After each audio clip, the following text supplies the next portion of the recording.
Musulmanların başı olan Osmanlı imperiyan gücünün pese kaçmağından peydalanıp İngilizler oşaların yaranları Avrupa'daki cöhütlere yurt kurup vermekligi vada edip onları Palestina göçürüp başlayarlar. Birinci tapkır cöhütler dip gelip başlayarlar. İkinci ulu tapkır cöhütler bolsa Hitlerden kaçıp Palestina yerleşerler. Onların musulmanlığı onlar tarihe seyretsek cöhütlere en köp zulmeden ve olar adam yerine koymadık yine de şol Avrupalıların ödleri. Onlar Portugalya'da, İspanya'da, Fransa'da ve başka da käbir Avrupa yurtlarına cöhütleri ikinci sınıf adam hesaplaptırlar. Yani adam yerine koymandırlar. Dine Hitler'in özü 6 milyona yakın cöhüde öldürüyor. Ama Müslüman yurtlarını cöhütler hemişe rahat yaşaptırlar. Çünkü dinimiz İslam bize ehli adamlar bilen adaletli katnaşıkta bolmalığımızı ünleye. İslam dininde Müslüman olanlar hiç bir adama önancı näme bolsa bolsun zulmetmek bolmaya. Hatta adam anırda dursun Müslüman olanlar hayvanı zulmetmek bolmaya. Ösü oturan ağaca sebepsiz değmek bolmaya. Haçanla Portugalya'da, İspanya'da cöhütler gırgına verip öldürüp talap kovunlarına şoların köp bölegi Müslüman olanlar Osmanlı imperiya sığınýarlar ve Osmanlı Türkmenleri bilýäňiz Osmanlı imperiýasyny kuran Türkmenler ve Osmanlılar olaryň Anadolu yerleşmegine ruhsat berýärler.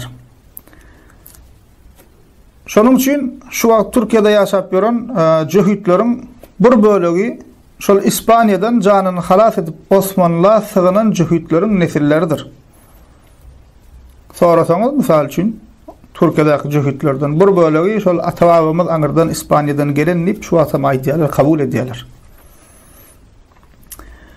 Emma musulmanlar onlar buňa garamazdan olaryň bir bölegi Palestinada görüşüňiz ýalakka musulmanlara zulmedip kadar bilmezlik edip musulmanlara hıyanet edýärler. Olary adam yerine koyman, olary dir yakıp qaran kowana Avrupalılar yine şolar ellerini oyuncak edip cöhütler ellerini oyuncak edip getirip şota yurt kurup berjek dip yerleştiren yine şolar. Emma kovulan wagtlary, urulan söýülen wagtlary musulmanlar yine olara kapaçypdyr, öz yurtlaryny olar saklapdyr we ondan öňe musulman yurtlaryna rahat ýaşapdyrlar. Emma buňa garamazdan musulmanlara zulm edip, hıyanet edip ýörler.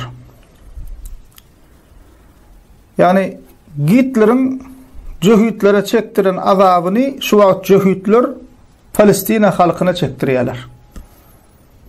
Hitler näçe cöhüt çağalary, aýallary öldüren bolsa, şu wagt cöhütler Palestinadan biýüne çağajyklary, aýallary bombalap öldürýärler.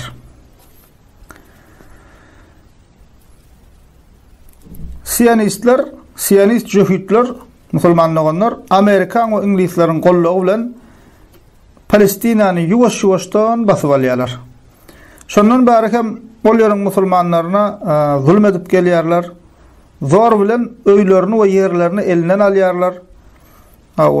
Hak, hukuk, demokratiýa diýip gygyrýan ýurtlar bolsa musulmanlara gezek gelenine gowsyrap etjegini diýerler we ol siyonistlere gollag berýärler.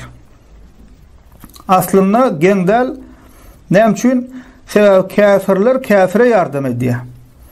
Emma asıl geňer musulmanlar käbir musulman ýurtlar bu mazlum biçara Palestina halkyna, Palestinaň musulmanlaryna kömek eden oklar Aqsa mescidiniň azat bolmak üçin gaýrat etmeýärler.